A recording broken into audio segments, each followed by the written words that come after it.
Hello guys, नमस्कार। मैं हूं आपकी संजू यादव और हमारे यूट्यूब चैनल में आप सबका स्वागत है। तो मैं बहुत प्यारा सा बेटी विवाह गीत लेके आई हूँ। कैसा लगे तो आप लोग ज़रूर कमेंट बताइएगा।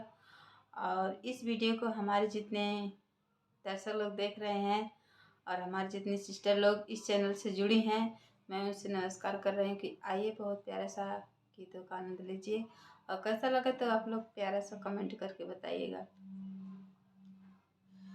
यहीं पार गंगा रे वहीं पार जमुना हो, बिचवा में फूलई फूलवर रे ललनवा, बिचवा में फूलई फूलवर रे ललनवा।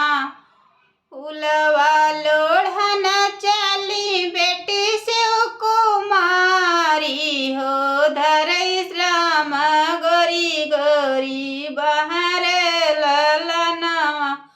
अरे धरई राम गोरी गोरी बहर ललनवा।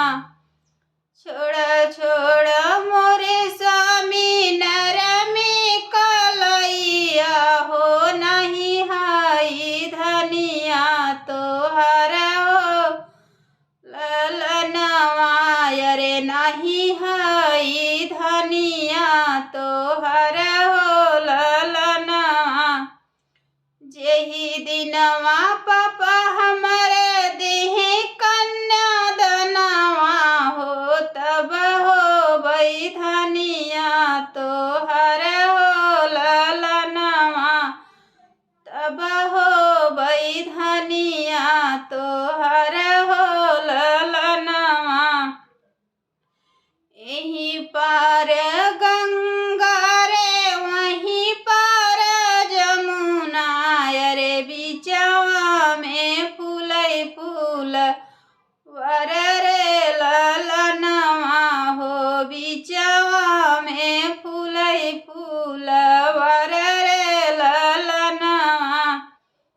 फूलवा लोढ़न जाली बेटी से कुमारी हो, धरई राम गोरी गोरी बहरे ललनवा हो, धरई राम गोरी गोरी बहरे ललनवा। छोड़ छोड़ मोरे राम नरमी कलैया हो, नहीं हाई धनिया तोहर हो ललनवा, नहीं हाई धनिया तोहर हो ललनवा। जेही दिनवा चाचा हमारे तिलक चढ़ाई हाई, तब हई धनिया तोहर हो ललनवा, तब हई धनिया तोहर हो ललनवा।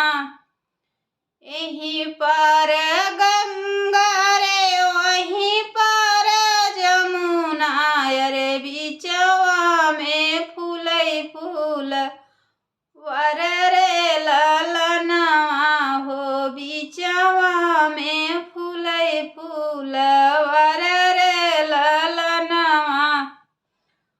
फूलवा लोढ़न चली बहनी से कुमारी हो, धरई राम गोरी गोरी बहरे ललनवा।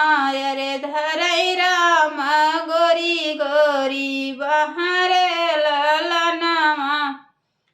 छोड़ छोड़ मोरे स्वामी हमारी गोरी बहिया हो, नहीं हाई धनिया तोहर हो ललनवा, नहीं हाई धनिया तोहर हो ललनवा।